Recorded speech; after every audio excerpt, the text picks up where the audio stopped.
Bien, hola, buenas noches. Mi nombre es Jesús y voy a ser moderador de este webcast. El día de hoy nos hablaremos sobre los ciclos de desarrollo de software en la actualidad y tenemos como invitado a Ernesto Cárdenas, quien es Microsoft MVP en la categoría de Visual Studio. Si tienen alguna inquietud, al lado izquierdo se encuentra el chat.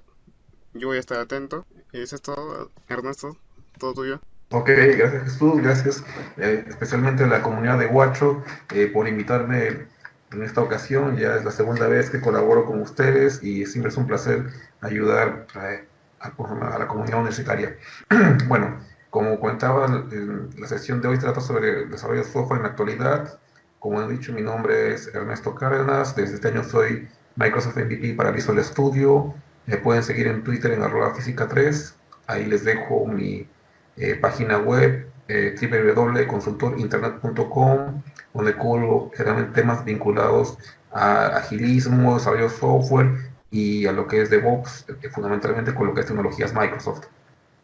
Y bueno, presentándome un poco más en detalle, soy ingeniero informático, también fotógrafo aficionado, estoy viviendo un tiempo fuera del Perú, concretamente en España, y ya hace unos años estoy radicando totalmente en Lima. Aparte de lo ya mencionado, colaboro permanentemente con una comunidad llamada agileperú.net, que ahí pueden ver su web, en la cual hacemos mucha difusión sobre las buenas prácticas para desarrollar software y gestión de equipos y todo lo que involucra unas mejores prácticas en lo que es la construcción de software y la entrega de valor, que es lo que vamos a ver un poco en el transcurso de la sesión. Bueno, sin más, arranquemos y en cualquier momento, si hay una duda, yo no puedo ver la pantalla actual, pero Jesús, tú me dices si hay alguna pregunta y cómo se llama y la contestamos en el momento, ¿de acuerdo? Perfecto. Entonces vamos a contextualizar un poco cuál es la situación previa y cómo hemos llegado hasta ahora. Entonces, cuando empecé con este tema, trataba de acordarme cómo fue lo que me enseñaron en la universidad cuando yo fui estudiante. Y dicho sea de paso, si a ustedes todavía les enseñan algo similar, levanten la ceja y tengan cuidado. Bueno, a mí me enseñaron básicamente que el ciclo de desarrollo de software arrancaba con una toma de requerimientos, que es entrevistar a los posibles usuarios, ver las necesidades y listar todo lo que se podría requerir en base para hacer un software que cubriera una necesidad, ya sea recursos humanos, ya sea un inventario, ya sea un tema de análisis. Todo arrancaba con la toma de requerimientos. Luego de eso se pasaba a un diseño, tus bonitos diagramas, tu arquitectura, todo un modelado a nivel macro de lo que iba a hacerse, y luego el análisis, la especificación, las pantallas, la lógica de negocio, todo bien especificadito. Sí, de hecho, en algún proyecto me dieron un cuaderno, bueno, un conjunto de hojas donde estaban todas las funciones que supuestamente yo tenía que implementar. Luego pasábamos ahí sí a desarrollar, a usar la herramienta que tocara en ese instante, leer las especificaciones y hacer todas las funciones conforme iban saliendo. Luego de esto pasábamos a las pruebas y finalmente pasábamos al despliegue a producción y luego se pasaba al mantenimiento. Y esto es lo que muchos ya hemos escuchado el término, lo que es el proceso waterfall o de cascada, que creo que para todos el término no les es ajeno. Pero cuando trabajamos con el enfoque de cascada, siempre se me decía en la universidad que, ok, el objetivo es que los requerimientos, diseño y análisis se hagan muy bien para que los programadores solamente tengan que acomodar las piezas y ya está. Entonces se esperaba el santo grial de que hagas un súper buen diseño, un súper buen análisis, y de ahí los programadores le acomodan las cosas y ya todo caería por su propio peso porque no habría que ni siquiera que pensar. Esa era la idea y el objetivo que se esperaba en el momento. Hagan bien su análisis, chicos, para que luego el desarrollo no haya problemas. Ok, esa era la idea. La realidad es lo que estamos viendo en este diagrama, que es lo que ocurre en un proyecto usual. En la parte inicial estamos mostrando requerimientos, análisis, diseño, construcción, pruebas, que tiene una estimación, un plazo que va a ocupar cada tiempo, pero como pueden ver, al final la etapa de construcción se alarga más de la cuenta, no hay tiempo para las pruebas y hay que ir sobre la carrera para hacer los cambios. Y cada equipo entrega un documento al subequipo siguiente, porque no, porque mi equipo solo es hacer esto, tu responsabilidad es hacer la otra parte. Y en este lapso el cliente o el usuario final solo estaba viendo papel en todo este lapso. O sea, un caos garantizado y es el problema que hemos tenido, que hasta ahora se viene en el software, porque llegas también al problema de que el programador, el equipo de desarrollo llega totalmente quemado para esta etapa, porque definitivamente el tiempo no alcanzó, la especificación no se entendió, pero hay que cumplir con los plazos. Bueno, nos dieron un plazo más, hay que cumplir, pero bueno, esa es la realidad de los proyectos de desarrollo tradicionales que hemos conocido. Entonces, esto es más o menos la realidad. No sé si alguno ha estado practicando, pero es lo que yo he vivido en buena parte del tiempo. Y sé que lamentablemente todavía es una práctica usual en algunos sitios. Y con esta perspectiva, tenemos que preguntarnos si hemos sido capaces de entregar valor a nuestros usuarios, nuestro cliente, en plazo razonable y a costo adecuado. O sea, que decir, nuestro trabajo ha servido para algo. Diríamos que lo que hemos entregado así a prisas es de alta calidad y lo más crítico, hemos logrado la satisfacción de los usuarios, del cliente, de la gente que estaba interesada en el software. O sea, con un proceso como este, yo tengo serias dudas, y no sé ustedes, pero lamentablemente esta es la realidad que ha ocurrido, lo cual ocasiona mucha insatisfacción. Y bueno, van a encontrar por doquier métricas de los 90 y los 2000 que hablan de las altas tasas de fracaso en los desarrollos de software. Y todo esto ocurre porque no puedes ir contra la naturaleza. Se supone que partes de un concepto de software provenido por los requerimientos, de ahí pasa a la arquitectura, a un diseño detallado, y luego a programar, y luego pasar a testear. El detalle está que cuando se hace una etapa, en la vida real, siempre terminas regresando a la etapa anterior para validar algo. Y entonces la idea de un modelo de cascada en que todo caía secuencialmente y fluidamente nunca es la realidad. Siempre los hechos te obligan a revisar el paso anterior. Lo más concreto es que cuando estás programando ocurre que tienes que regresar a la etapa de análisis porque una especificación en realidad no era realista y que al momento de implementarlo había un contraste. ¿Ok? ¿Queda claro hasta ahí? Bueno, sigamos. Y lo divertido del caso es que también a fines de los 90 se hablaba mucho de que tenemos que tender a lo que son las fábricas de software con la idea original, que entregamos todo bien especificadito y que los programadores tendrían la tarea muy sencillita y no habría que pensar mucho.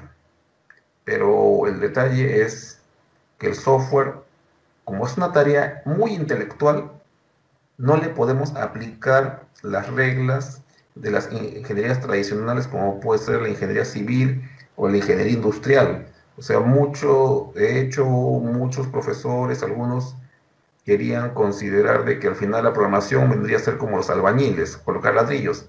El detalle es que en realidad cada ladrillo tiene que ser pensado individualmente. Es una tarea intelectual que no puedes considerarla como algo de baja responsabilidad o para los niveles más bajos. El construir software, cada una de las piezas es una tarea de alto nivel.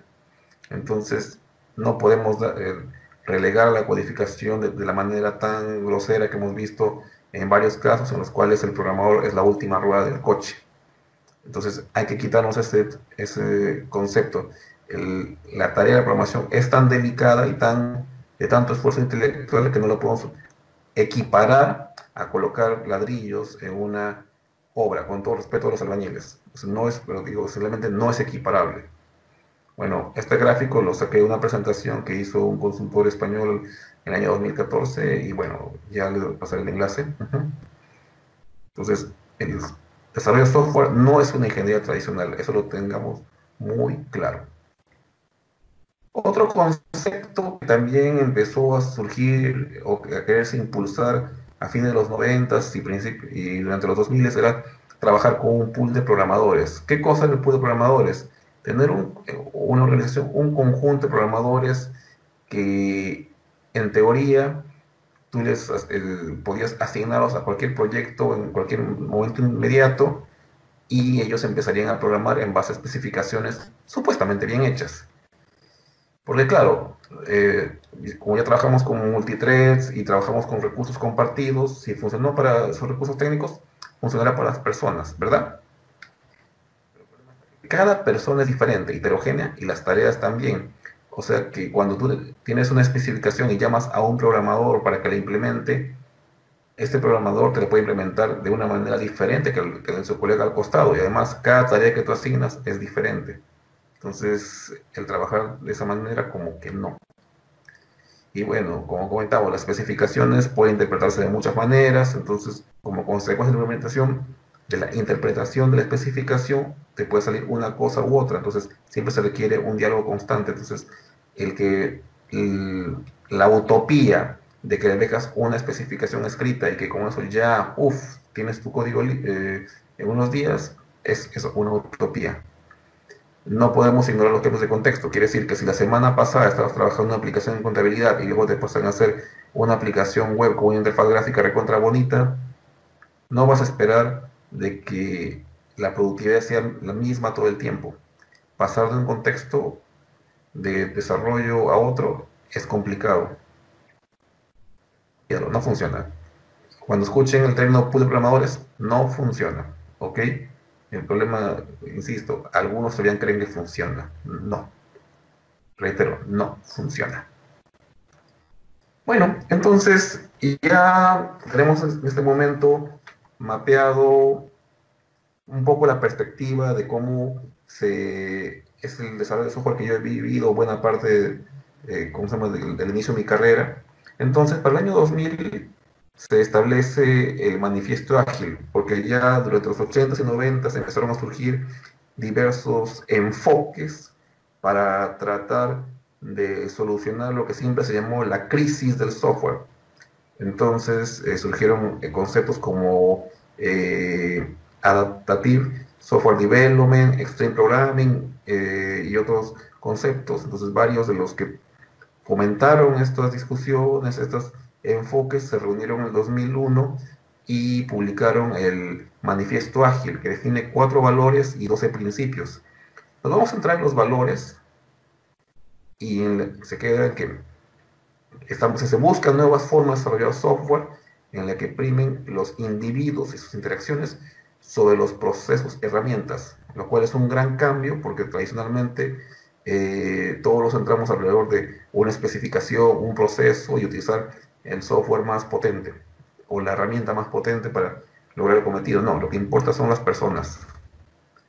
Y algo que me gusta mucho, que es software funcionando sobre documentación extensiva. Quiere decir que en el ciclo de desarrollo de software, lo fundamental es entregar software, es entregar valor, entregar algo que pueda utilizar, porque al final de cuentas, la documentación es necesaria, pero tú no vas a correr tu contabilidad sobre la documentación.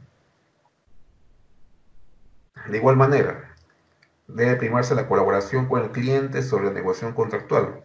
De hecho, esta parte choca un poco a veces porque podemos estar tentados de amarrarnos al contrato entre ambas partes a fin de reducir el esfuerzo, pero al final no estamos ganando valor. Y de hecho, yo en algún momento recomendé algo de lo cual me arrepiento ahora, es que ante tantos cambios obligan a firmar un documento al cliente para que luego ya no pueda hacer los cambios. Ya, era una forma de proteger al equipo, pero en realidad no estabas colaborando, simplemente estabas defendiéndote. Y lo que procuramos es colaborar antes que ceñirnos al contrato. Y claro, te ciñes al contrato, pero al final no se genera valor y puede haber disatisfacción en ambas partes. Y bueno, respuesta ante el cambio sobre seguir un plan. El detalle es eso, que a veces arrancamos los proyectos de software con una idea, ok, tenemos el super plan, muchos de ustedes seguramente habrán llevado diagramas de Gantt y todo eso, en la cual esperas de que se siga todo un plan por los próximos 4, 5, 6 meses, un año totalmente detallado, y se quiere seguir con el plan a marchas forzadas, a pesar que el contexto ha cambiado, a pesar que los plazos se estimaron no realistas, a pesar que hubo interrupciones, seguimos el plan, no. Lo que corresponde, ok, está bien, hay que tener un plan, pero hay que ser pragmáticos y si algo cambia en el contexto, adaptarnos a ello. Entonces, ok, tenemos un marco de referencia que es el plan, pues nada, esto ha cambiado, pues hay que adaptarnos al cambio. Esa es la realidad, eso es lo que toca hacer. Entonces, la idea detrás de estos principios del manifiesto ágil es que, okay, el plan es importante, pero más importante es la respuesta al cambio. Ok, cuando trabajamos con clientes es necesario un contrato, pero con perspectiva a la colaboración. Y sí, necesitamos documentar. O sea, nadie diría que no hay que documentar, pero la prioridad más que documentar como objetivo final es que tengas un software funcionando. Y lo mismo, es bueno establecer procesos, vamos a conocer uno ahora, es bueno utilizar buenas herramientas, pero alrededor de todo el proceso del software lo que prima son las personas que lo hacen y la forma en que esas personas interactúan. Este es básicamente el marco bajo el cual se definen los nuevos procesos de desarrollo de software en la actualidad y es lo que vamos a ver en detalle. Así que en este instante, si tuviera alguna pregunta, Ernesto, sí, yo tengo una. Lo que es dime. full programador, ¿viene a ser lo mismo que full stack developer, donde cambia de tarea y cambia de contexto? O... Buena pregunta. No. Un full stack developer, como tú lo has mencionado, es un programador que es capaz de asumir tareas desde backend hasta frontend, ¿de acuerdo? Pulpe de programadores se refiere a que tienes en una empresa o un proyecto, ponte 8, 15, 20 personas, 20 programadores listos para ser asignados en cualquier momento a cualquier proyecto, esperando que inmediatamente sean capaces de implementar la especificación que se les deja. Ok, obviamente que dentro de su respectiva tecnología y su respectivo seniority que tengan, pero no es lo mismo el concepto de puros programadores que involucra al tener un equipo o un depósito de programadores que las habilidades que puede tener un full stack developer. Aclarando el concepto. ¿Se entendió? Sí, perfecto. De acuerdo. Acá tengo Sigamos. otra pregunta. Dime. Como cuadro dentro de mi proyecto basado en el enfoque PMI o Scrum, ¿puedo aplicar Scrum en mi etapa de ejecución? Eso lo vamos a ver ahora. En realidad, Scrum se involucra justamente dentro de lo que son las prácticas ágiles que estoy cubriendo ahora. Vamos a ver un poquito con más detalle y si no queda claro, reiteramos la pregunta para que entendamos un poco. Entonces ya estamos hablando de lo que fue el manifiesto ágil y entonces de eso se van a derivarse lo que son las prácticas y los marcos de trabajo ágil. Entonces, cuando asumimos el enfoque ágil, esperamos trabajar de una manera empírica, que se basa en la observación y la experiencia. Les decir que los equipos van evolucionando en las formas que trabajan y van analizando qué es lo que les ha funcionado y qué es lo que no les ha funcionado. Por eso se llama que es empírico. Tú prueba y error de los procesos que te funcionan, descartas los que no te valen y vas experimentando. Ligero. Ahora vamos a conocer uno y verán que las reglas no son absolutamente prescriptivas. Se espera, se dan unos lineamientos generales y sobre eso los equipos o organizaciones van construyendo lo que más se amolde a su realidad. Adaptativo, ya lo hemos visto con respecto a la respuesta al cambio. Si las circunstancias van cambiando, uno debe ajustar el proceso. Emergente, por lo mismo, o sea, uno puede empezar el proyecto con pocas reglas, con una arquitectura no muy profunda, pero como conforme el equipo va madurando, van a emerger las ideas, van a emerger los refinamientos, ya sea para el proceso, o como ya sea para la arquitectura y la forma en que se va construyendo y codificando el software. Es rápido, pero no apurado. Es rápido en el sentido de que en cada etapa vamos a estar en condiciones de ir entregando valor al usuario o cliente final pero no apurado en el sentido que vamos a estar acelerados por llegar a la meta. O sea, la distinción es sutil pero importante. Rápido es nuestra capacidad de ir entregando resultados desde etapas tempranas y apurado es lo que nos pasa de querer llegar a la meta como sea. Y varios lo hemos visto, por ejemplo, los proyectos en la universidad que te hacen las amanecidas para entregar, cumplir la fecha de entrega. Eso es apurado. Y centrado en el cliente, centrado en qué es lo que le va a servir al cliente, qué es lo que le va a dar valor y que va a cubrir sus necesidades. Con estas metas funcionan los procesos ágiles. Tenemos otra Dime, duda. Hay otra consulta. Si no es por pool dime. programadores, entonces, ¿cómo manejar un equipo de 5 a 10 programadores?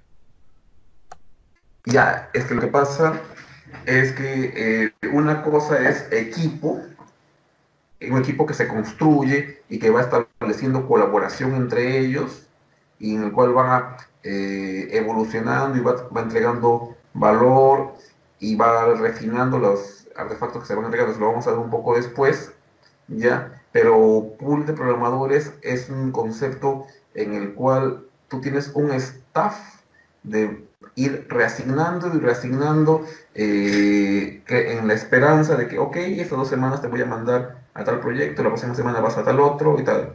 Eso es el concepto de pool de programadores, ¿de acuerdo? O sea, no, puede que tú, a la gente que saques de tu pool de programadores, asignes equipos, puede, pero tú, la meta que tienen los que plantearon el concepto de pool de programadores es otra. Les voy a dejar un enlace al final que aclara un poco más el concepto de pool de programadores, ¿te parece? Claro, lo junto en la publicación cuando... Sí, sí, sí, es un artículo muy divertido que les va a convenir bastante. Ok, un proceso ágil evidencia los desperdicios, quiere decir que los miembros del equipo van analizando su propio proceso de trabajo y deciden, ok, esto que estamos haciendo no contribuye al proceso, lo eliminamos. Entonces, empuja las decisiones hacia los niveles más bajos. Generalmente, cuando se trabaja con metodologías tradicionales, se espera que la gerencia, por ejemplo, el proyecto, definan casi toda la especificación y que el equipo solo implemente. Cuando trabajamos en un proceso ágil, todos están involucrados y todos intervienen y todos contribuyen en la medida de sus saberes y buenas voluntades a que el proceso mejore y que todo contribuye. Entonces, acá hablamos más de labor de equipo y promovemos la confianza, que el equipo se sienta confiado, que el equipo no tenga temor en dar sus opiniones, en dar sugerencias, en coraje, en decirle al cliente, ok, por el camino que estamos yendo, esto puede salir mal. Y es lo que muchas veces en los proyectos tradicionales ocurre que el equipo se queda callado hasta que es muy tarde. Cuando trabajamos en un proceso ágil, se espera construir un clima que fomente la sinceridad, la colaboración y decir las cosas a tiempo. Y algo que lo que va mucho es el tema de valor. El equipo da importancia al valor que se le entrega al cliente, que se le entregue algo útil. Y cuando trabaja con procesos ágiles, se espera autoorganización, o sea, ya no una estructura de mando, sino una estructura que facilite la colaboración, la organización y compartición de tareas entre el equipo. O sea, estructuras jerárquicas, top-down, command and control, ya no tienen lugar en este enfoque. Y bueno, ya que hablamos de los procesos ágiles, entonces ya para ir aterrizando un poco, diremos de que los procesos ágiles o el enfoque ágil incluye diversos frameworks que cumplen las características que hemos mencionado. O sea, uno de ellos es Kanban, otro es Extreme Programming, Scrum, variedades como Crystal, Scrumban, Agile Unified Process. Y bueno, los más comunes que están utilizándose en la actualidad son Scrum, Kanban y muchas veces cogiendo préstamos de Extreme Programming. El que vamos a ver un poco en detalle es Scrum en unas láminas posteriores, ¿de acuerdo? Entonces, y se dan cuenta que hemos hablado que son frameworks iterativos e incrementales. Y esto aquí ya cambia un poco de repente las premisas con las cuales yo estudié y las cuales esperaban de que todo estuviera al final. Mira, Rubén, Entonces, cuando hablamos de... Dime. ¿cómo elegir entre uno u otro o framework? ¿Depende mucho del tipo de proyecto o cómo hago para elegir un framework? Bueno, depende uno de la madurez de tu equipo y depende del tipo de proyecto. Yo sí tengo una regla básica para un proyecto que sería solo de mantenimiento puro y que requiere reacción rápida, entraría con Kanban porque el Scrum no se presta para ello, pero dependiendo de muchos factores y también sobre todo tiene que ver de la experiencia de la persona que va a tomar la decisión, va a tomarlos en cuenta qué factores convienen y va a optar por un framework u otro, ¿de acuerdo? Hay que tomar, o sea, ahí en ese sentido, para tomar esa decisión se requiere experiencia y tener un conocimiento y haber trabajado con al menos dos o tres de ellos para saber de qué estamos hablando. ¿Ok?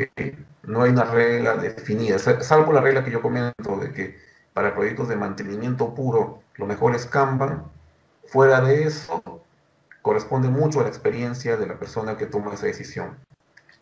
¿De acuerdo?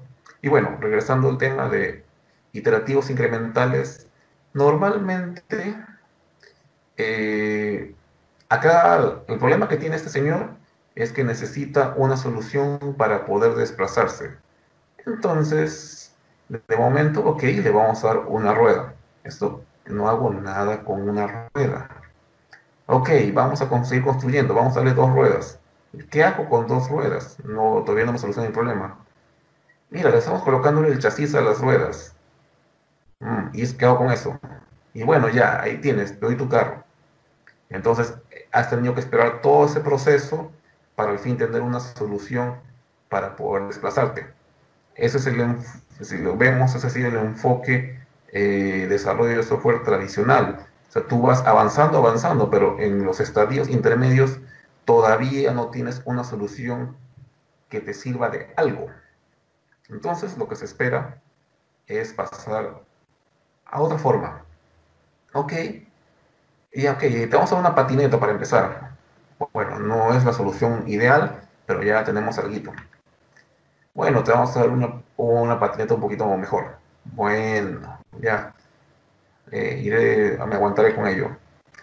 Bueno, ¿qué te parece? Una bicicleta para que sigas, tengas mayor control y esto. Bueno, no estoy molesto, pero al menos ya tengo algo más o menos flexible. Ok, te vamos a dar una motocicleta. Bueno, voy más rápido. Y mira, te voy a dar tu auto ya operativo. Ah, genial. Entonces, claro, obviamente que uno no construye desde una patineta un auto, pero la idea de esto quiere decir que conforme vamos construyendo algo, debemos ser capaces de entregarle algo que le sea útil a la persona. O sea, supongamos que eso sea un lapso de un año y medio. Quiere decir que a los 3 meses ya tendremos algo, un software que si bien no cumple todos los requerimientos, le permite empezar a solucionar sus necesidades básicas para las cuales se hizo requerimiento. Entonces, ¿se dan cuenta del cambio del enfoque? O sea, claro, en el enfoque anterior sí hemos construido algo, sí ha habido trabajo, pero el usuario ha tenido que esperar totalmente hasta el fin del proceso para tener un software que le haga todo el funcionamiento. En cambio, con un enfoque iterativo, incremental, lo que hemos logrado es que desde estadios intermedios, el usuario, el cliente, tenga un avance usable, que es con algo usable, con algo que le sirva, con lo cual ya puede empezar a trabajar. ¿De acuerdo? Cuesta un poco de accederlo, sí, pero es la mejor forma en realidad. Y bueno, entonces ahora sí, como les comentábamos, hay varios frameworks para trabajar con el enfoque ágil y vamos a conocer uno que es el más popular, que no sé si ya lo han llegado a conocer, cómo se llama en sus clases, pero vamos a repasarlo y tratar de entender un poquito. Y sí, estamos hablando de Scrum. Bueno, las láminas son en inglés porque son las láminas de uno de los expertos en el tema, Henry Niebuhr, que estuvo hace unos años en Lima y dio una charla bien interesante respecto a a cómo se implementa eh, el desarrollo de software en equipos complejos, y bueno, fue una charla impresionante, bueno. Entonces, pueden siempre buscar Henrik Niebuhr como un autor de referencia en estos temas. De hecho, uno de sus libros está traducido al español y les recomiendo que lo busquen, es muy didáctico. Bueno, empezamos con lo que es Scrum. Scrum es un framework ligero para construcción de software que permite ir agregando elementos y está orientado a la entrega de valor desde estadios tempranos, como hemos mencionado. Entonces, Scrum se basa en que tienes un equipo. El equipo arranca con lo que es el Product Owner, que es, digamos, el responsable del proyecto, pero más que el responsable en términos de gestión, es responsable en términos del alcance o el valor que se espera que puede llegar a tener el software que se va a construir. Scrum Master es un facilitador que logra que el equipo dé lo mejor de sí. Y obviamente tenemos el equipo de desarrollo. Entonces, son los tres actores fundamentales dentro de un proceso de Scrum. Product Owner, Scrum Master y el equipo. Lo vamos a ver con más detalle en una lámina posterior.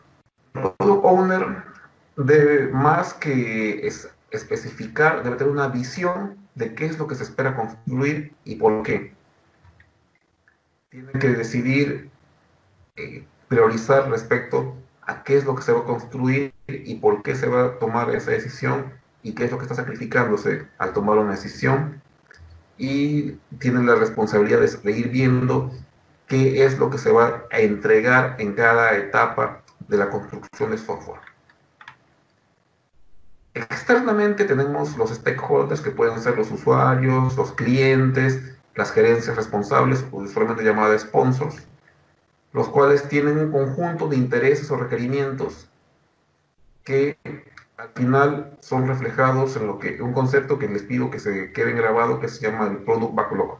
El Product Backlog es la lista de ítems que definen lo que se espera que haga nuestro producto. O sea, por ejemplo, un ítem puede ser los detalles del módulo de seguridad, otro, o lo que se espera del módulo de seguridad, otro detalle puede ser lo que se espera que hagan las funciones de análisis financiero, otros ítems pueden ser, por ejemplo, lo que se espera a nivel de interfaz de usuario y cosas por el estilo. Entonces, hay un conjunto de ítems que cada uno de los ítems debe representar algún valor respecto al punto final. Entonces, tenemos los ítems y el product backlog. Entonces, centrémonos en eso, que es un concepto que vamos a ir viendo en las futuras láminas. Ernesto, Entonces, dime. Eduardo menciona si son iguales a los requerimientos funcionales y no funcionales. Eh, en realidad, podrían serlo, pero los requerimientos no funcionales, digamos, pueden dejarse específicos como objetivos globales del proyecto y luego ser trasladados como un ítem del product backlog, ¿de acuerdo? De igual manera, los requerimientos funcionales, que ya son más detallados, también pueden requeridos expresados como ítems del Product Backlog.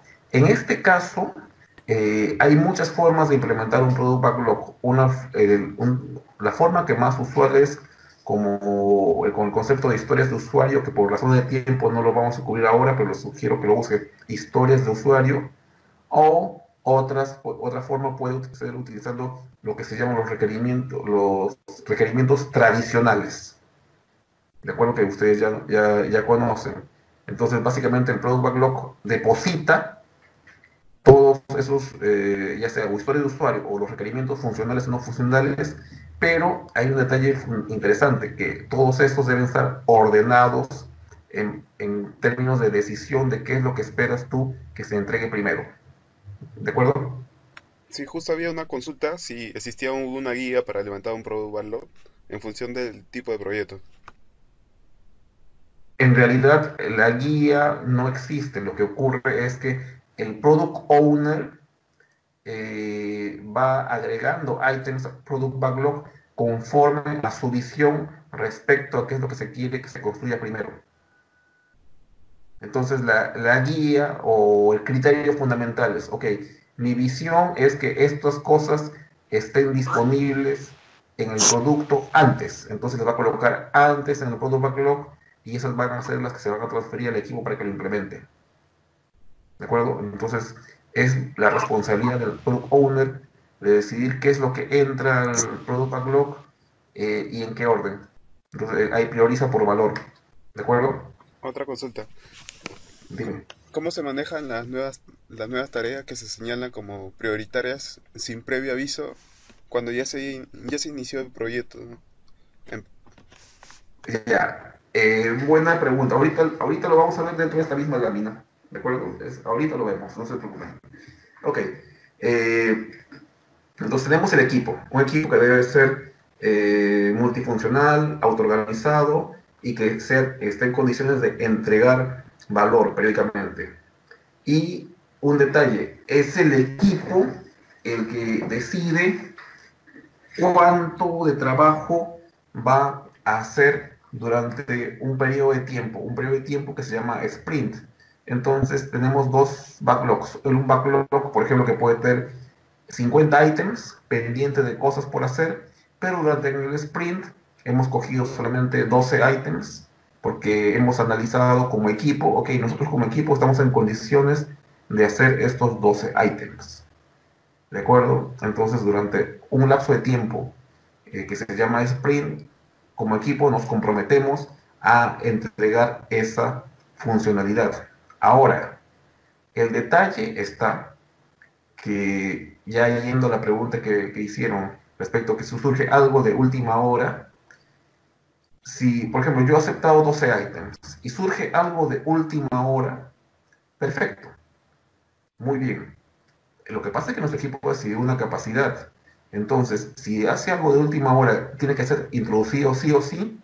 Entonces, el equipo acuerda con el product owner, ok, estamos dentro de un sprint, nos hemos comprometido con ese 12. Si tú quieres que esa cosita que ha surgido de última hora se haga, vamos a tener que retirar del, del backlog del sprint alguno de estos ítems porque de otra manera no sería realista que hagamos más de lo que consideramos nuestra capacidad de trabajar.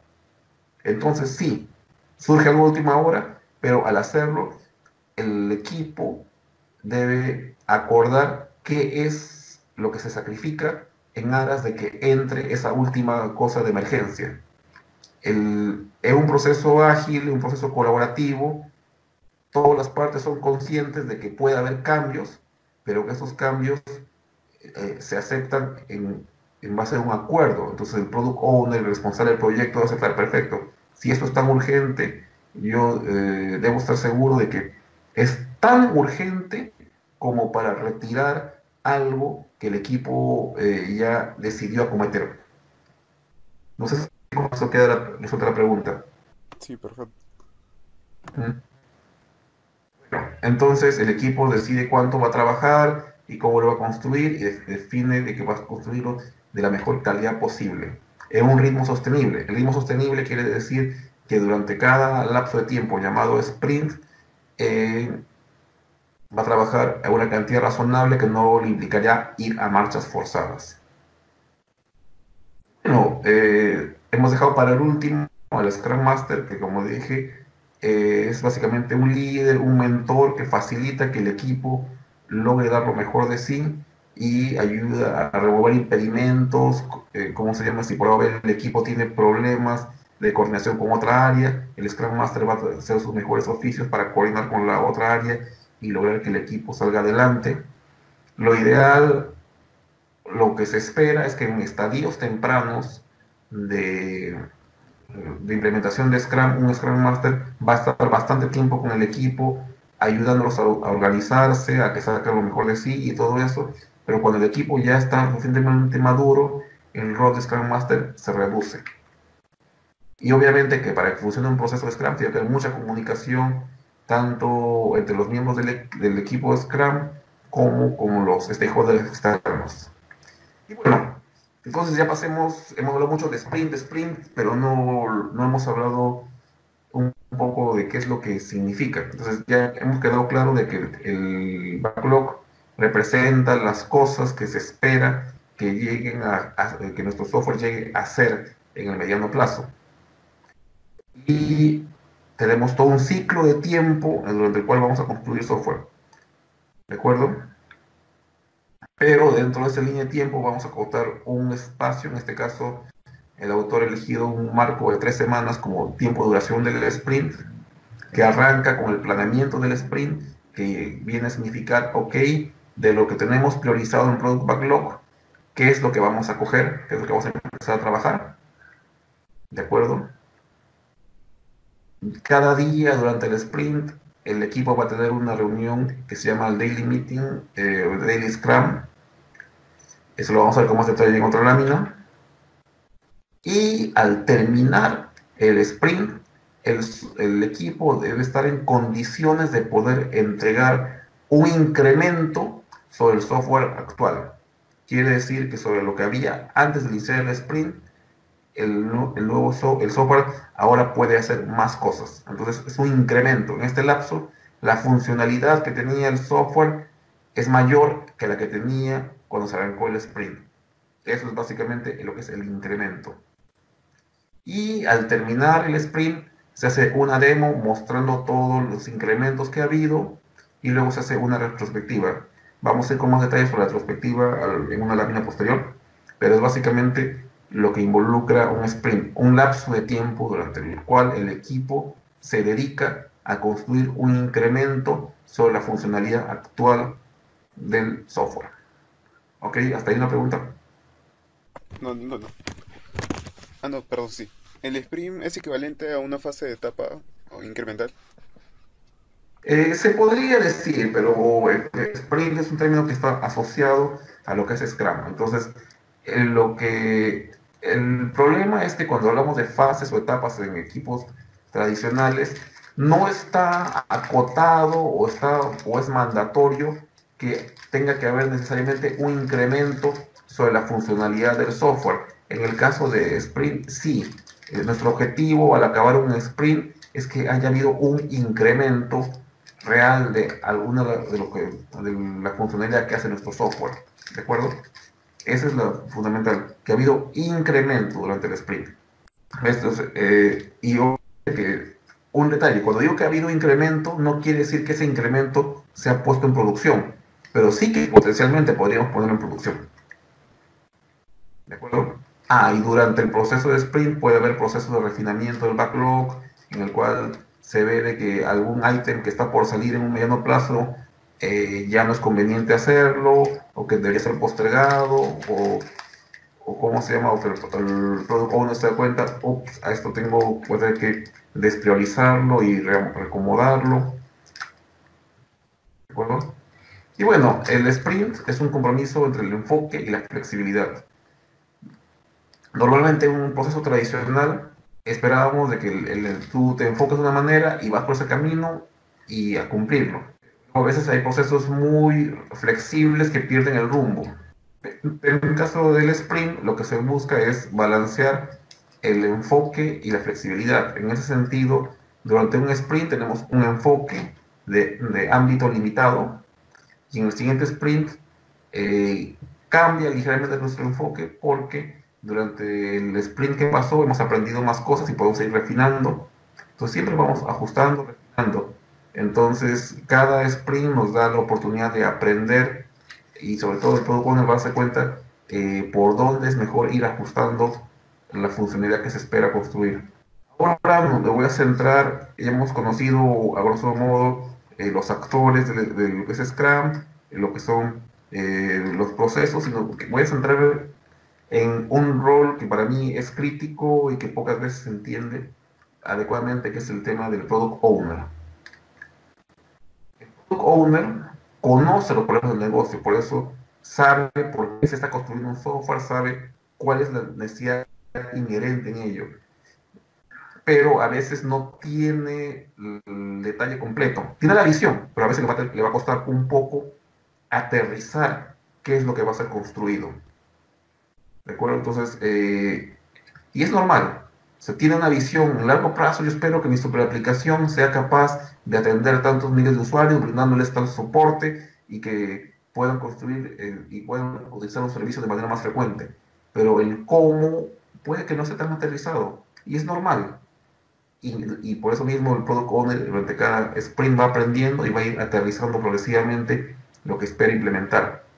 Ahora bien, este Product Owner debe conocer realmente el negocio, pero también es una persona empoderada. Quiere decir que es una persona en la cual puede tomar la decisión a mitad de camino. Ok, lo que creíamos al inicio de lo que puede ser este software, tenemos que ajustarlo. Y debe tener la autoridad suficiente como para poder tomar esas decisiones y que los stakeholders no se lo coman vivo, porque a veces ocurre que en un gobierno tradicional el que está a cargo por parte del cliente se da cuenta de que tienen que ser ajustadas las cosas, pero como ya se comprometieron algo, mejor se queda calladito porque no tiene la autoridad para hacer los cambios. Un product owner de verdad debe tener esa autoridad para poder hacer los cambios. Un product owner garantiza valor del negocio, como comentamos, debe tener la visión de lo que se espera que haga el software y eso debe estar alineado al valor, alineado al negocio, que ese software le sirva a la organización. Uno de sus roles adicionalmente es que el backlog lo tiene que estar priorizando y refinando. Entonces, de repente, en un momento dado tienes 50 ítems en el backlog y de repente, como ya has visto cómo está yendo el software, o de repente cambian los requerimientos, los conversaciones de joder, ok, van a salir de acá 5 ítems, pero voy a meter 7 ítems nuevos para que sean construidos en un sprint posterior. Y obviamente, eh, todos esos cambios sobre el backlog deben ser comunicados al equipo, deben ser siempre conversados, por eso deben haber reuniones alrededor de qué es lo que está construyendo el backlog, qué es lo que se espera que se tenga que construir en mediano plazo. O sea, ahorita como nosotros como equipo estamos construyendo estas 12 ítems del backlog, pero sabemos que de repente en el subsiguiente vamos a implementar esos otros. Ese saber qué es lo que se va a hacer a mediano plazo es la visibilidad que nos está dando el Product Owner a nosotros como equipo sobre lo que vamos a construir. El Product Owner además clarifica, bueno, cuando dice PBI son los items del backlog, él es quien clarifica, ok, esta funcionalidad, este elemento de valor que quiero construir significa esto. ¿No lo entiendes? Perfecto, lo conversamos y te explico porque esto para mí significa que en adelante, por ejemplo, en contabilidad, para hacer un asiento tiene que validarse tal y cual manera. Entonces, ya lo entendieron, perfecto, se entiende. Entonces, él es el que tiene la responsabilidad de dar esa claridad. De igual manera, él es el que puede decidir que de repente de las historias o de los ítems que el equipo presentó al final del sprint, de repente alguno no estaba totalmente bien hecho. Y normal, él puede decidir, perfecto, este ítem no está bien hecho, lo pasamos al siguiente sprint. Él tiene su autoridad. Tenemos dos consultas. La primera es, ¿qué dimensiones debe tener un backlog? Ah, es que eso depende del propio proyecto. Eso, ¿cómo se llama? Mi regla es que ya eso es un tema personal. En etapas, cuando estás en mitad de proyecto, así, y todavía no está completado todo, siempre debe haber ítems en el backlog como para cubrirte un sprint más, como mínimo. ¿Me entiendes? O sea, yo te estoy cubriendo 12 ítems del backlog, pero en el product backlog debería haber por lo menos una cantidad razonable para atender todo un sprint más, salvo, por supuesto, que estemos por acabar todo el conjunto de funcionalidades. ¿De acuerdo? Y un detalle más, es normal que el backlog tenga muchos ítems, pero que no todos estén detallados. Lo que no puede ocurrir es que se pase al sprint ítems del backlog que no estén totalmente especificados. ¿De acuerdo? La O siguiente, sea, sí, perdón, sí, perdón. dime. La siguiente consulta era, ¿es necesario que el Product Owner sea alguien de la empresa necesariamente o el rol también lo puede asumir un consultor externo que tenga conocimiento del giro del negocio?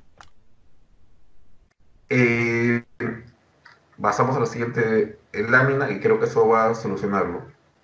¿Qué no es un Product Owner?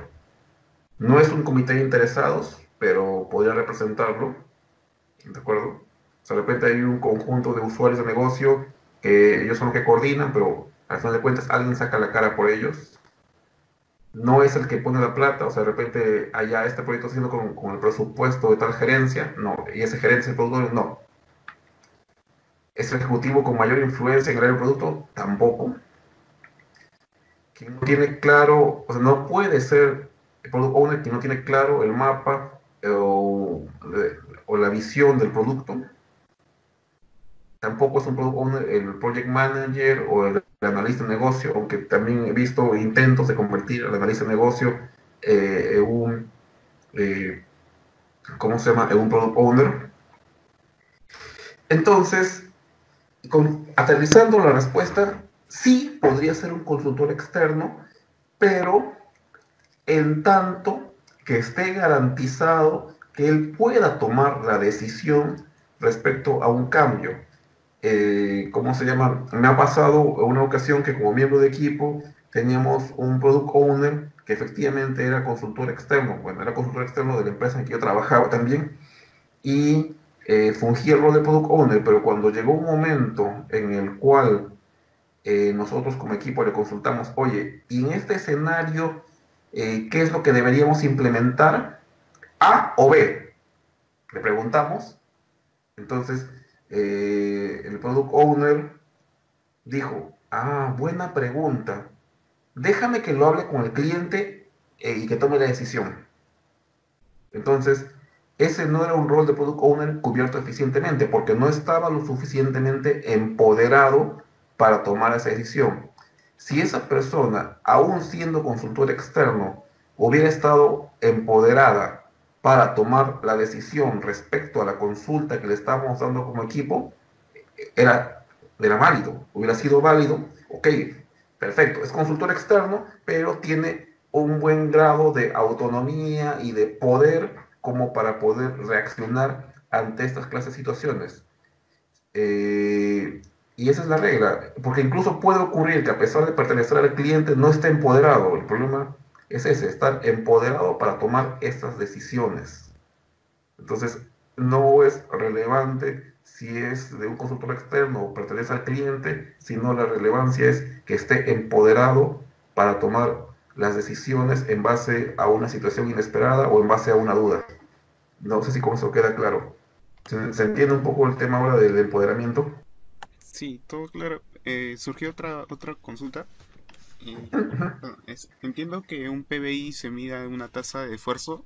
Esta tasa de esfuerzo se basa en el tiempo que demora el equipo de desarrollo en realizar las tareas del PBI. Mira, ¿cómo se llama? El PBI o el Product Backlog Item efectivamente tiene lo que se llaman puntos de historias o esfuerzos. En concreto, ya hay toda una tendencia respecto a cómo manejar esto, las estimaciones, por ejemplo, una forma es de medirlo vía tiempo, que es la forma que no se recomienda, otra forma solo bajo puntos de historia, las cuales hay que tener cuidado con ellas, pero funciona de manera práctica, o otros trabajando con lo que se llama tallas de camiseta, small, medium, large y extra large.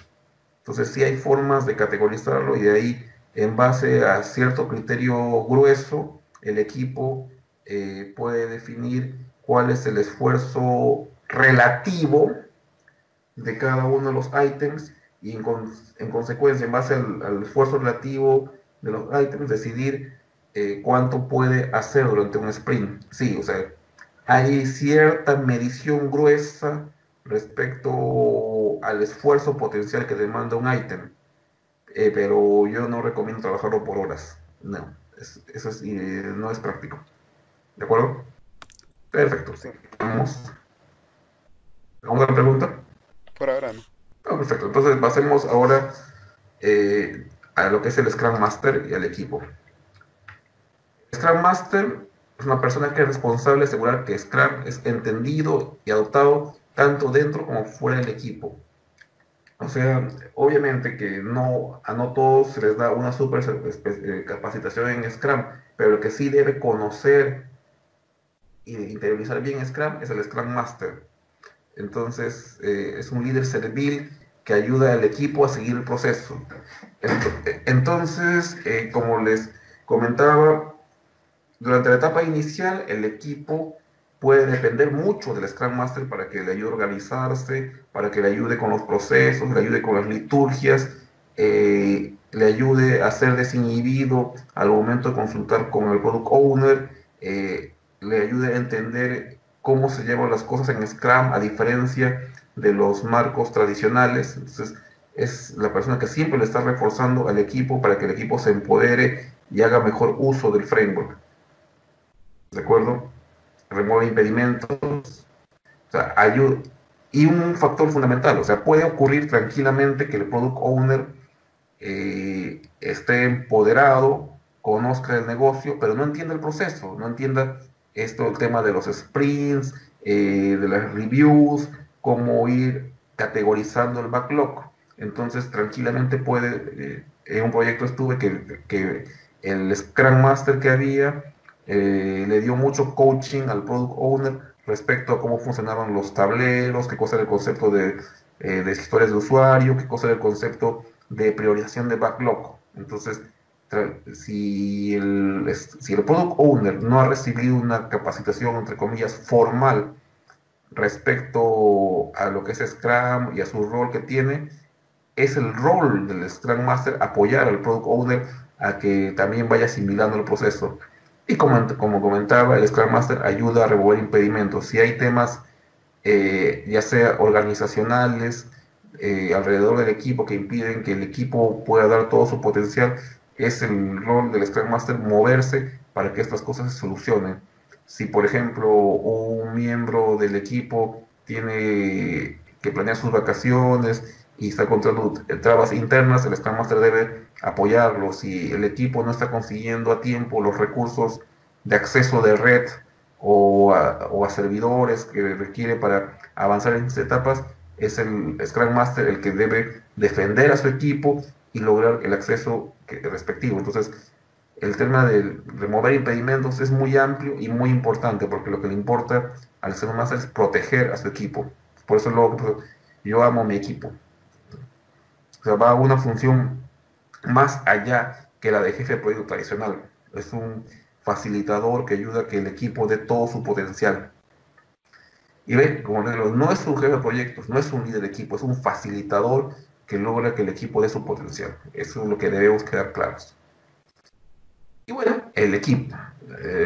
Finalmente, pero no al último, el equipo es un conjunto de profesionales que entregan un incremento de producto terminado y que potencialmente se pueda poner en producción al final de cada sprint. Eso es lo que hemos comentado antes. Al final de cada sprint, el equipo te entrega algo que podría ser tranquilamente puesto en producción y es un incremento respecto a lo que había al empezar el sprint. Los equipos de Scrum son autoorganizados y multifuncionales, quiere decir que en un equipo puedes tener, ¿cómo se llama?, perfiles de mayor seniority, algunos más orientados a interfaz de usuario, otros más orientados a las pruebas, otros más orientados al desarrollo puro y duro, pero todos son un equipo. Y no hay títulos, o sea, no hay el senior, no hay el junior, no, todos son un mismo equipo y no hay subequipos. O sea, dentro de un equipo Scrum no puede haber el equipo de los QA, el equipo de los desarrolladores, el equipo de los designers, no, todos son un equipo. Ahora, es cierto, yo puedo estar más enfocado en temas de base de datos, pero otro más enfocado en lo que temas de UI, pero al margen de la especialización y que yo pueda hacer más de un tipo de cosas que otra, la responsabilidad de lo que pase no es de cada uno, es una responsabilidad del equipo. Entonces, cuando el equipo es consciente que es una responsabilidad colectiva, todos se esfuerzan en apoyarse y lograr que cada uno de sus compañeros logre dar lo mejor de sí. ¿De acuerdo? Y bueno, hay algunas ideas sueltas que he comentado durante la sesión y vamos a repasarla con respecto a Scrum. Si alguna pregunta antes. Ninguna. Perfecto. Un detalle fundamental, el equipo es el que estima, ya lo hemos mencionado a la ligera, pero hay que insistir sobre ello. Entonces, el Product Owner muestra la priorización del backlog, pero es el equipo en base a cómo ha ido mejorando sus prácticas o cómo ya se da cuenta que se ha estabilizado en cierta cadencia de trabajo, el que decide cuánto de trabajo puede hacer durante cada sprint. Eso es algo que a muchos les cuesta aceptar cuando proviene de entornos tradicionales. Sobre todo si eres un jefe de proyecto, ajá, esto yo creo que lo pueden hacer en 5 días, en 10 días. En realidad es el equipo quien, como consecuencia de su propia interacción, ve cuánto es posible hacer en un nuevo sprint. Eso es vital. Bueno, ya hemos comentado, el Product Owner pone énfasis en el valor para el negocio. Si el Product Owner, todas sus decisiones respecto a qué es lo que va metiendo o sacando el backlog o lo que va reordenando en el backlog, está enfocado en base al valor para el negocio. Eso, valor es el objetivo fundamental del Product Owner. El Scrum Master defiende el equipo. No es raro, en algunas circunstancias, que un Product Owner nuevo y empoderado esté emocionado y quiera que tal conjunto de funcionalidades, un, un conjunto de funcionalidades esté listo para cierta fecha. Entonces, en lugar, el equipo cree que puede hacer 12 ítems, no, quiero que hagan 15. El Scrum Master tiene que defender al equipo frente a diríamos, un exceso de emoción del Product Owner respecto a las capacidades o el objetivo que puede hacer el equipo. Entonces, le debe decir, no, no Product Owner. El equipo se siente cómodo y considera que te pueden entregar tus 12 bien hechas en este lapso, no 15. Entonces, y hay que aceptarlo. Y esa es la razón, y hay una pregunta que a veces siempre aflora, que a veces aflora es, ¿el Product Owner y el Scrum Master pueden ser la misma persona? Se recomienda que no, por un detalle, por ese detalle que le estoy comentando. El Product Owner, obviamente, como su valor es tratar de entregar más cosas, puede querer que se entreguen más cosas que la propia capacidad del equipo. Y es el Scrum Master que debe defender al equipo para que éste entregue su trabajo en un ritmo sostenible, no a marchas forzadas. No se espera que el equipo tenga que amanecerse o entregar sobre tiempos para cumplir con el sprint. Y hay un detalle que se me ha escapado mencionar, ahora que lo menciono, que ha salido el tema del ritmo sostenible. Si por A o B, al estar por finalizar un sprint, se ve que no se llega, se intenta llegar, pero si no se llega, no se llega, porque eso luego nos da el feedback respecto a cuál es la verdadera carencia del equipo. Un error que he visto en malas implementaciones de Scrum es que no, es que mañana se acaba el sprint, tenemos que cumplir toda esta lista. Eso es una mala práctica, porque nunca estás pudiendo, nunca vas a ser consciente de cuál es tu capacidad real de entrega en condiciones normales. No se espera que un equipo ágil lo pongas a marchas forzadas. Bueno, salvo que haya una caída en producción y hay que todos solucionarlo, ya, pero es una excepción, pero en ritmos normales debe ser una cadencia sostenible que no queme al equipo. ¿De acuerdo? ¿Hasta aquí alguna pregunta? Sí, yo tengo una. ¿Qué perfil debe cumplir un Scrum Master? ¿Debe tener una visión global? O sea, ¿comprender tanto desarrollo como del negocio? ¿O cuál sería lo ideal? Sí, eh, yo sí sugiero una visión balanceada. Yo sugiero una visión balanceada. Efectivamente, debe ser una persona que si bien puede que ya en los momentos actuales, como dicen, ya no programe, sí tenga una visión técnica lo suficientemente sólida como para poder conversar técnicamente con el equipo. Entonces, cuando el equipo le cuenta sus problemas de implementación técnica, tenga cierta base para entenderlos y que no los mande al desvío, porque sí he tenido algún eh, Scrum Master o prototipo de Scrum Master que era muy bueno en la parte de facilitación, pero trataba de patear las discusiones técnicas porque decían, no me hables en técnico, no me hables en difícil. eso no es un buen Scrum Master. Obviamente que puede que ya un Scrum Master ya no esté programando en el día a día, pero debe ser capaz de entender las implicancias de decisiones técnicas, por más de que no sea la que las implemente. Y obviamente no puede, aparte de tener una facilidad de empatía, para coordinar bien las decisiones de negocio, ya sea con el equipo como con el product owner. Entonces, yo sí soy partidario de que tenga un perfil más balanceado. Mi visión personal es que los que se programan Scrum Master puros y facilitadores que esquivan lo técnico son malos Scrum Masters. Deben tener una visión lo suficientemente holística en ese sentido. Obviamente, nadie les pide que sea un crack en arquitectura, un crack en, ¿cómo se llama?, en programación de bajo nivel, pero sí capaz de interactuar con las coordinaciones técnicas de lo que está trabajando ese equipo en ese momento. Esa es mi visión personal respecto a lo que se espera de un buen Scrum Master.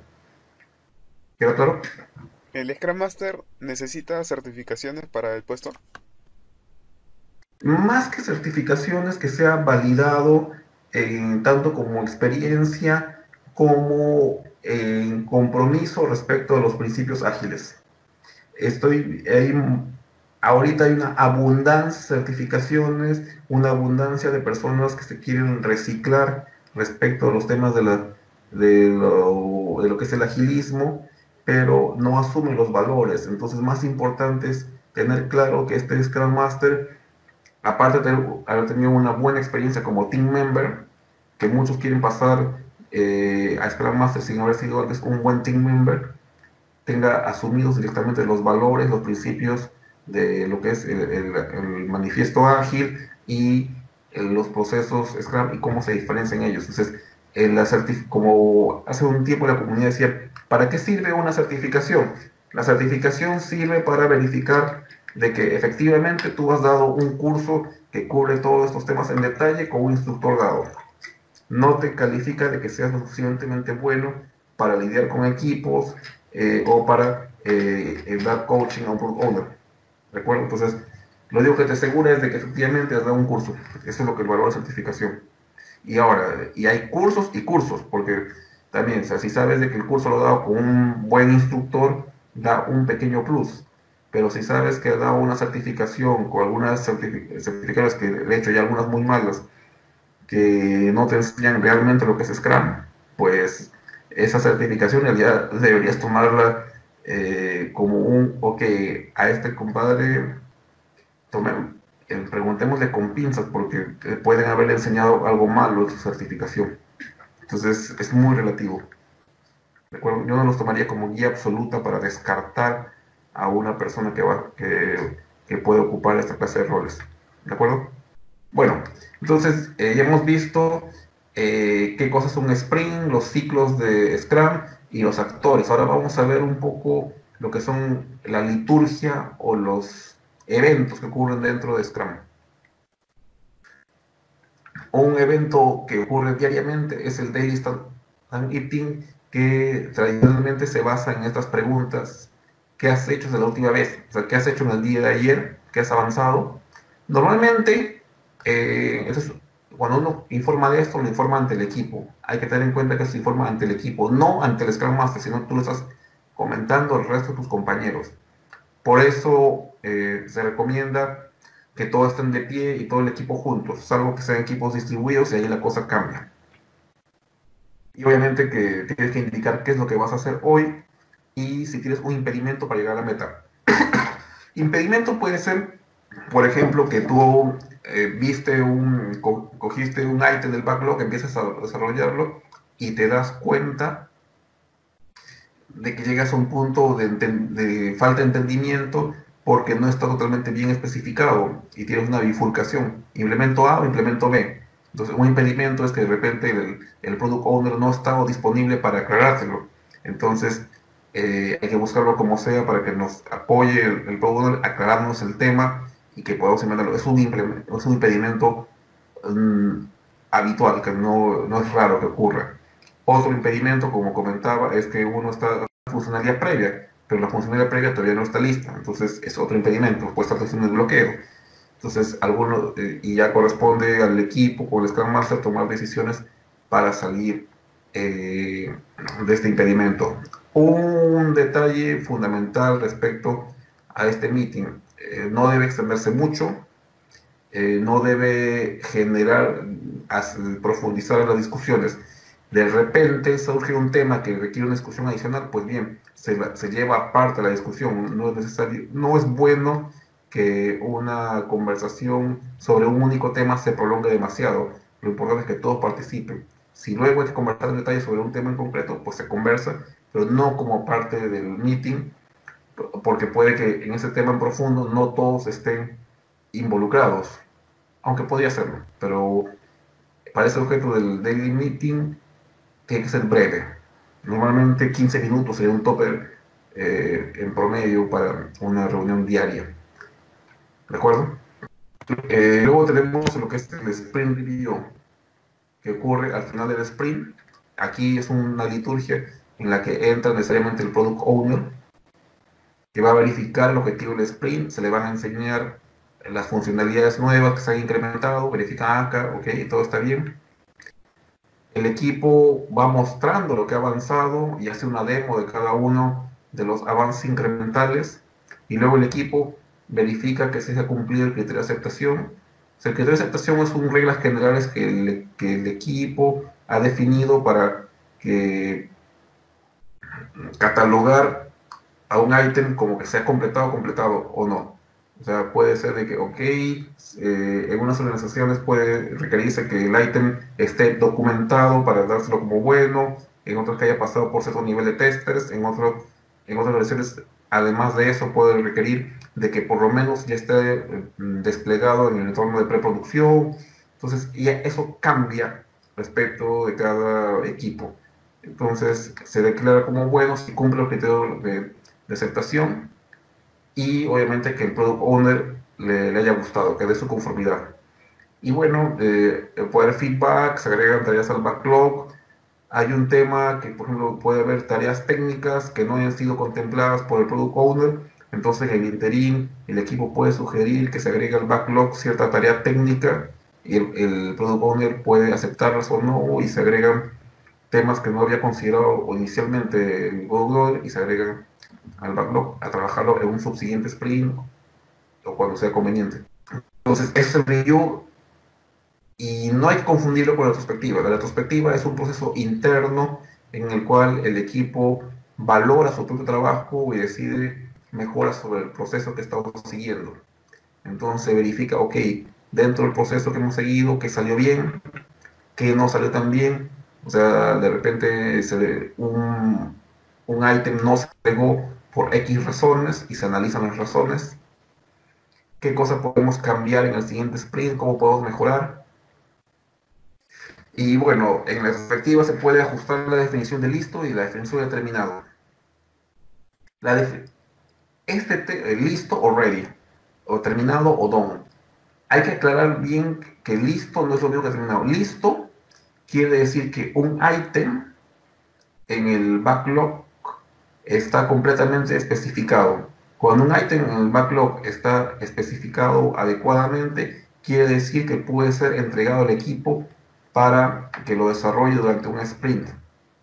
Entonces, me ha pasado en algunos casos que llegó un ítem para trabajarlo, y en el interín nos dimos cuenta que faltaban algunos criterios para verificar de que estaba listo o no, y lo descubrimos durante el sprint. Entonces, al final del sprint se decidió, ok, para el siguiente sprint, para esta clase de ítems, se incluirá esta validación y esta especificación. Ok, entonces ya se sabía que para la siguiente el product owner tenía que tener a ese ítem especificado y detallado de tal o cual manera. Y la definición terminado es lo que hemos visto hace un rato, que quiere decir que un ítem se considera como bueno, terminado, si ha cumplido requisitos de estar en un entorno de producción, pasado testes, pasado pruebas automatizadas, pruebas manuales. Eso depende de cada equipo. Entonces, puede haber ajustes nuevos. De repente, en los estadios iniciales, como todavía no había un entorno de preproducción totalmente habilitado, no estaba formado, no era parte del requisito, pero una vez de que ya hemos llegado a tener entornos de trabajo, puede incluirse, ok, está terminado cuando ya está en un entorno de preproducción y de repente se avanza más, no, vamos a darlo por terminado cuando ya está en un entorno de producción. Esas cosas van evolucionando. Y bueno, se revisa el tablero, se verifica de que todo, eh, cómo, cómo han evolucionado las tareas, si han pasado adecuadamente de su estado de pendiente, en progreso, a don, qué cosa ha quedado en el camino, si de repente hay que reajustar el tablero para configurar algún estadio intermedio. Son cosas que se pueden hacer en la retro. Esto es un esquema muy general de lo que son retrospectivas. Hay varios modelos de retrospectivas. Normalmente las retrospectivas se basan en esas tres primeras preguntas y está bien que los equipos trabajen esas tres preguntas, pero hay muchas más retrospectivas, muchos formatos más como que utilizan diagramas, pizarras, juegos, todo para lograr sacar resultados y un feedback interno del equipo sobre su propio proceso. Entonces es un mundo muy grande lo de las retrospectivas, así que esto es solamente una pinceladita de qué es lo que se puede hacer. Y bueno, ya les he explicado un poco de lo que es Scrum, y entonces ya somos ágiles y entendemos el proceso. Y esto, ¿alguna pregunta de momento? Estaba escribiendo ahorita. A ver. A ver, la pregunta es así. ¿Cómo integro Scrum a mi proyecto basado en el marco de PMI? ¿Puede ser en la etapa de ejecución? Sí, podría ser, pero la verdad es que el PMI te da un marco global, pero es preferible, pero es bueno tener en cuenta lo que vamos a ver en un siguiente lado. O sea, puedes hacer un esfuerzo para acomodarte dentro de los marcos del PMI, pero lo fundamental es tener las bases sólidas. Pues sí es posible, hay que hacer algunos esfuerzos para acomodarse y sobre todo tener en cuenta de que ya no estamos constreñidos a trabajar un esquema totalmente top-down como el que involucra un Gantt y todo eso. Sí hay formas de hacerlo, pero yo no sugiero estar totalmente amarrados a los procesos PMI. ¿De Bueno, acuerdo? la otra consulta era cómo se estima el tiempo de un proyecto y el alcance. Ok. Primero, cuando pasamos en estos temas, ya pasamos de un enfoque basado en lo que es alcance y pasamos a un enfoque de lo que es valor. Entonces, puedes dar una estimación aproximada respecto a cuánto es la duración, pero ahí te debes enfocar que cuál es el valor que tú esperas conseguir en ese lapso, no el alcance determinado. Entonces, puede ocurrir tranquilamente que llega un momento, ok, a partir de aquí me vale y ahí muere el proyecto porque te das cuenta que tú habías estimado a brocha gorda 8 meses, de repente en 7 meses el product owner decide, ok, con lo que ya me ha dado el equipo, me doy por satisfecho y con eso podemos cerrar. Entonces ya no es tan cerrado el tema. En ese sentido, lo que se espera en términos de agilidad es tender a lo que se llaman contratos ágiles. Es que da para una conversión posterior, ¿cómo se llama? Y hay un video que tengo que subir de un amigo que dio una charla muy detallada respecto a cómo se juega en base a lo que son contratos ágiles. Entonces, y también lo ideal es procurar no trabajar o manejarlo en proyectos así específicos de llave en mano, ok, perfecto, tú me das X plata, me das plata por los 7 meses y yo me comprometo a entregarte todo esto.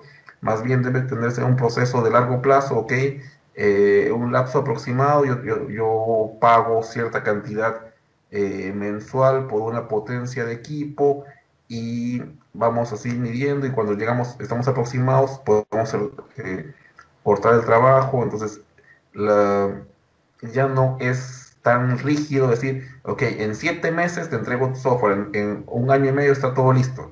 Los marcos de acuerdo respecto al alcance de un producto ya no son tan rígidos como antes.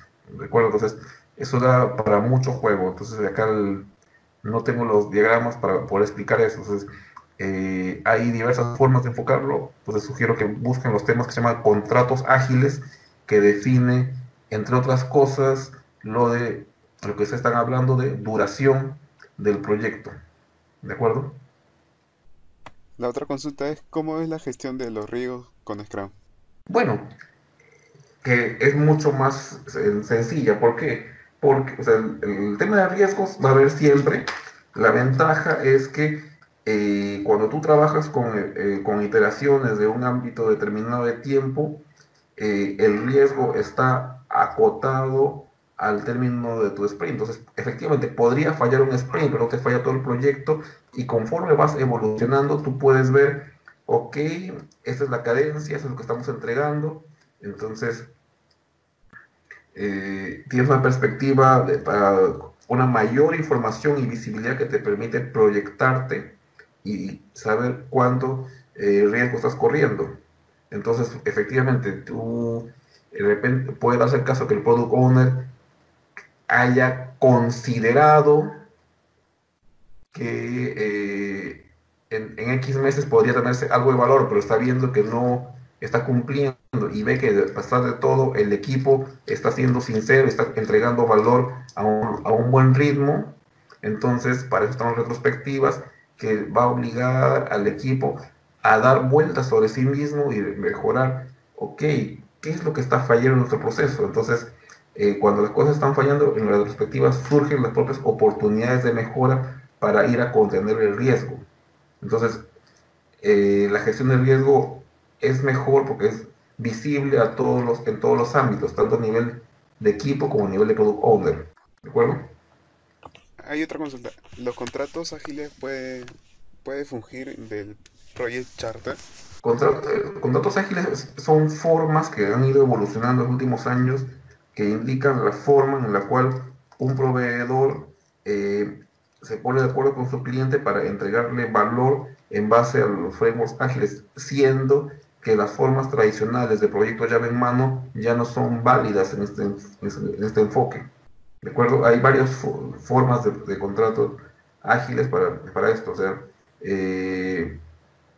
uno, por ejemplo, es que yo como proveedor me contratan por un año, pero el cliente tiene la potestad de cortarme antes de tiempo, se considera que el trabajo ya está terminado, pero me paga un porcentaje del trabajo pendiente por realizar. Ya es una forma de contrato ágil. Entonces, hay varias formas de contratos ágiles que escapan un poco fuera de esa presentación. Es un tip que les dejo para que ustedes investiguen. ¿Alguna otra pregunta? No, hasta ahí se quedan con preguntas. Perfecto. Muy bien. Entonces, ok, ya hemos visto, entonces ya podemos ir, ya conocemos un framework y ya somos ágiles. Ok, ya sé Scrum, ya hago divido el proyecto en sprints y listo, ok. Pero no. Saber lo que hemos visto, el proceso, no es suficiente para considerarnos de que estamos adoptando los principios de trabajo ágil. Porque adoptar los principios de trabajo ágil involucra un cambio de mentalidad, involucra un enfoque en el valor, en entregar lo que le vaya a servir al usuario, al cliente final para sus necesidades, más que lo que el famoso alcance en base a la toma de requisitos. ¿De acuerdo? Un término en el cual yo insisto mucho cuando hablamos de agilidad es valor. Entonces, más que alcance, valor. Eso es algo que uno debe quedarse bien claro. Propender a que los equipos trabajen de una manera, con un espíritu de colaboración y confianza mutua. Y ahí juega mucho el rol del Scrum Master para que favorecer que entre desconocidos vaya surgiendo equipos, sinergias, trabajo, colaboración, que los equipos se sientan en confianza para ir a decir sus ideas, para apuntar qué es lo que se está haciendo, qué es lo que se puede mejorar y cómo lograr todos como equipo que se hagan cosas mejores. Es un proceso de construcción que no es inmediato, pero al que se debe tender. Un detalle muy importante es que antes la parte técnica se dejaba muy de lado. Yo considero que cuando trabajamos en un proceso ágil, los equipos deben tender a la excelencia técnica. O sea, entregar código de buena calidad, código ordenado, código legible, código fácilmente mantenible, y si hay criterios, como ustedes le llaman, criterios no funcionales, criterios de que, ok, la prioridad de este software es que corra con poca memoria, que corra alta performance, que tenga criterios de seguridad adicionales, nuestra excelencia técnica debe orientarse también a cumplir esos requisitos no funcionales. Entonces, para mí es un blocker que el equipo no esté en condiciones de brindar software, o mejor dicho, código o producto de buena calidad. Ese es un objetivo de los equipos, que es la calidad. Sin calidad no hay agilidad. Eso es algo que no podemos ver. Algunos dirán de que no, que se puede hacer agilidad sin necesariamente tener excelencia técnica. Yo diría que no. Los equipos deben ir madurando para mejorar su calidad, y hay prácticas para garantizar de que los equipos entreguen valor de alta calidad. Bueno, empoderamiento de los equipos integrantes. Es lo que comentaba, de que si has fomentado que un conjunto de personas trabaje como equipo, este equipo debe estar empoderado para poder hablar ante el Product Owner, poder dar sus ideas, decir, ok, señor Product Owner, creemos que porque esta forma de implementación a la larga no va a ser conveniente para el equipo. Un equipo que tiene esa capacidad de hablar quiere decir que es un equipo empoderado, que ha logrado suficiente confianza en sí mismo como para apuntar las cosas y decir algo que sea relevante cuando tiene que decirlo. Porque muchas veces en proyectos tradicionales se aceptaban las decisiones, se implementaba tal cual, no se alzaba la voz, no se levantaba la mano para indicar un potencial problema. En el caso de cuando trabajamos con agilidad, el equipo siempre debe estar dispuesto a apuntar qué es lo que está pasando. Un tema muy importante, entrega frecuente y continua. Ya hemos visto que al final de cada sprint estamos en la potencialidad de entregar un incremento de software. El reto es pasar de la potencialidad a efectivamente entregar software de manera frecuente.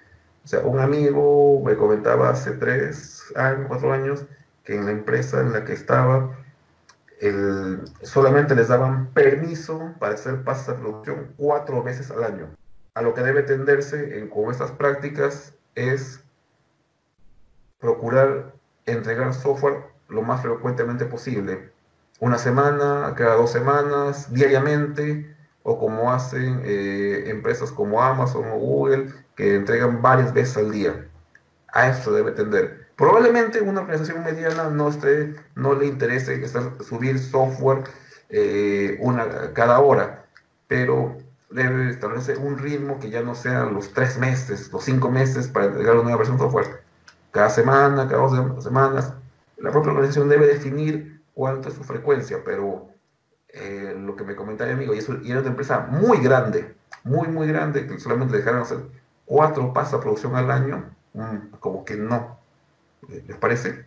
Y mejora continua, quiere decir que el equipo, en base a su propio análisis, va a ir mejorando sus prácticas del día a día, va a ir mejorando sus skills, y obviamente que la calidad va a ir mejorando, o que sus procesos se hacen más complejos. Siempre tiene que haber margen para mejora. No basta con que, ok, ya estamos en un ritmo adecuado, no, siempre debe dar la perspectiva de procurar que el equipo vaya mejorando tanto individualmente como colectivamente. Entonces hay que entender que una cosa es hacer agilismo, que puede simplemente seguir las liturgias hechas, y otro es cómo se va a tener la mentalidad ágil. Actuar en base a lo que he estado comentando, como el enfoque en el valor, enfoque en la colaboración y todo esto. Entonces hay que separar lo que es hacer agilidad y lo de ser ágil.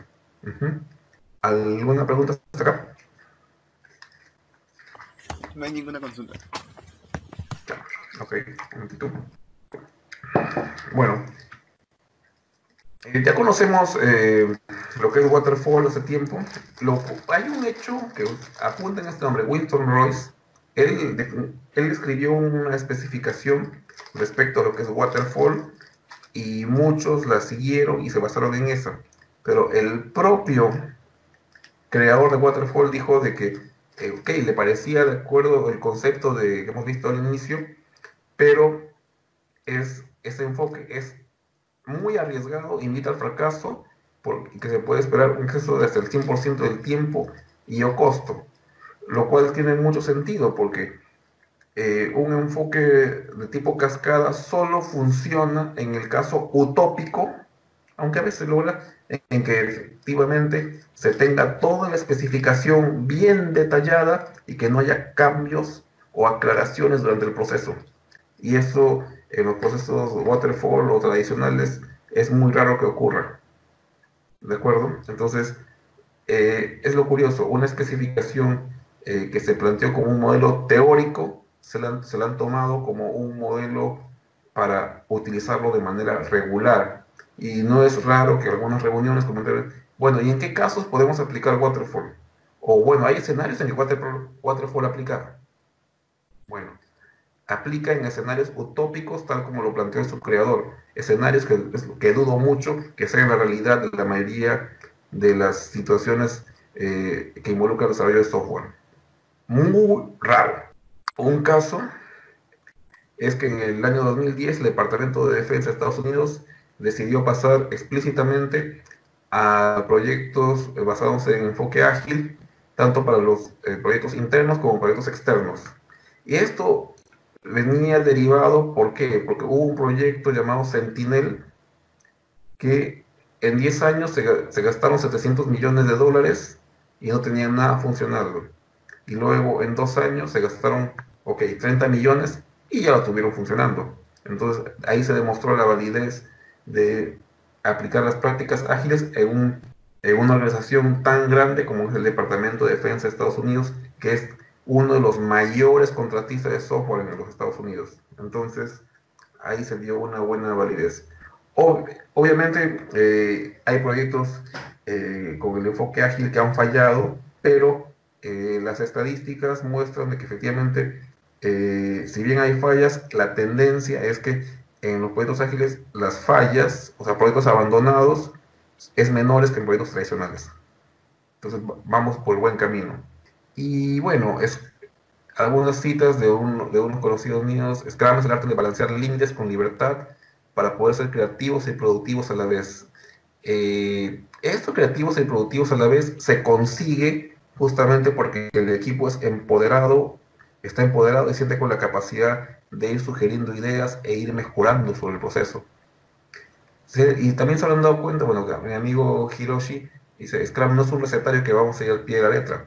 Se dan cuenta que yo he dado unos lineamientos generales y en base a eso es el equipo el que va construyendo su propia versión de la implementación. Algunas preguntas que me han hecho han sido esperando una respuesta prescriptiva, pero en realidad es el equipo quien va decidiendo cómo se construye de la mejor manera, y es en base también a la propia experiencia del Scrum Master en el que decide qué es lo mejor o cómo ir empujando al equipo para que dé lo mejor de sí mismos. Y hay unas cosas que quiero comentar. Es muy frecuente, sobre todo ustedes que han visto Gantt, que me han mencionado temas del PMI y todas esas cosas, hablar de recursos para referirse a los miembros del equipo. Es algo que les pido que no. No somos recursos, somos personas. Entonces no caigamos, ustedes que están empezando su carrera, de decir, nos hace falta un recurso para este proyecto, o el absurdo, creo que se me enfermó un recurso. No, son miembros de equipo, son personas que contribuyen como miembros de equipo a la construcción de un software, a la construcción, a la entrega de valor. Entonces, al hablar de las personas como recursos, la estamos deshumanizando, la estamos equiparando a un activo fijo como puede ser una máquina de escribir, un escritorio o una computadora. Son personas que hacen miembros de equipo y que ayudan a entregar valor. No hay balas de plata. Con esto quiere decir, ok, ya me leí el manifiesto ágil, me he leído el Scrum Guide, le voy de frente a implementarlo y espero que todo salga mejor. No, esto es un proceso paciente que requiere asimilar bien, ir probando, reconocer de que algunas cosas no van a entenderse al principio y que se le va a requerir apoyo para que las cosas funcionen, y que cada equipo debe descubrir su camino. Un error que estoy viendo frecuentemente ahora He visto una pseudo implementación de Scrum en la cual se da una súper detallada guía de cómo debe ser el proceso. En realidad es que así no es. Cada equipo, organización debe descubrir su camino, alejarse de los métodos prescriptivos y por el contrario ir experimentando y viendo, definiendo las prácticas que en el día a día le funcionan a ellos. Escuchar las otras prácticas de otros equipos que hayan experimentado, aprender de sus errores y decidir, ok, de esta práctica que he escuchado de él, podríamos experimentarlo en nuestro equipo. Pero no hay una solución única que aplique a todas las organizaciones por igual. Quitemos la cabeza, es algo que cada organización debe descubrir por sí misma. Y bueno, para resumir, el enfoque ágil prioriza la entrega de valor, o sea, ya se habrán notado que se habla de valor. La prioridad es valor, no es alcance, no es el tiempo, no es el valor que le sirva a nuestro cliente o organización para lograr sus objetivos.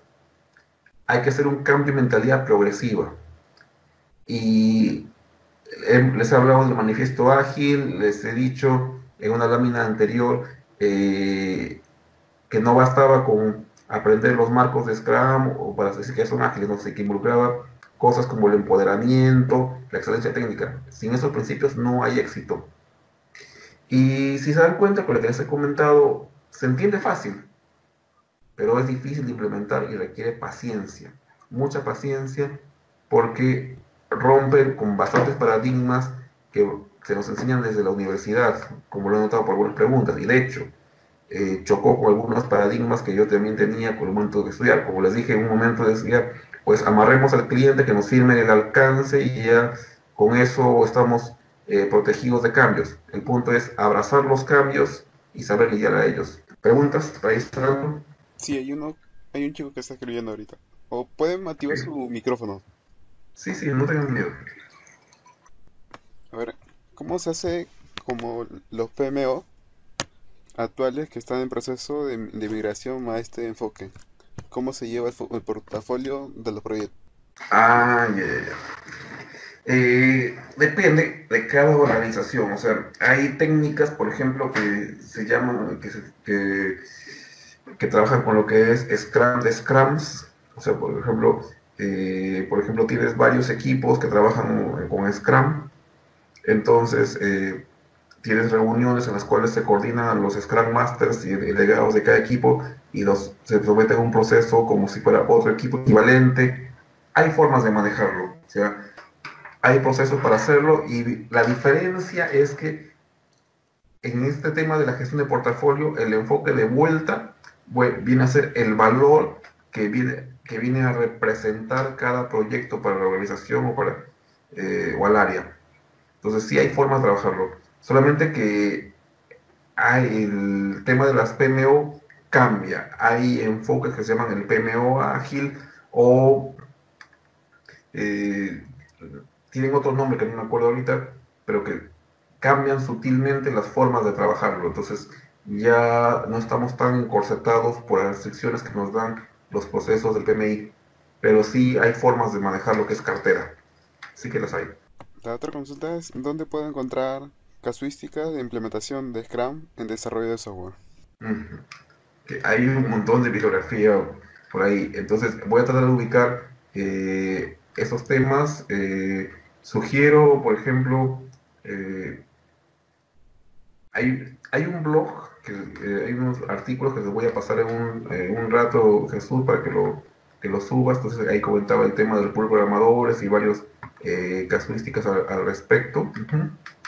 Ya otro tema que les sugiero también es que se unan a la comunidad de Agile Perú, que también conversamos bastante sobre esos temas, donde se comparte bastante información respecto a casos de implementación de Scrum, de la vida real, con sus problemas y todo lo que estamos teniendo.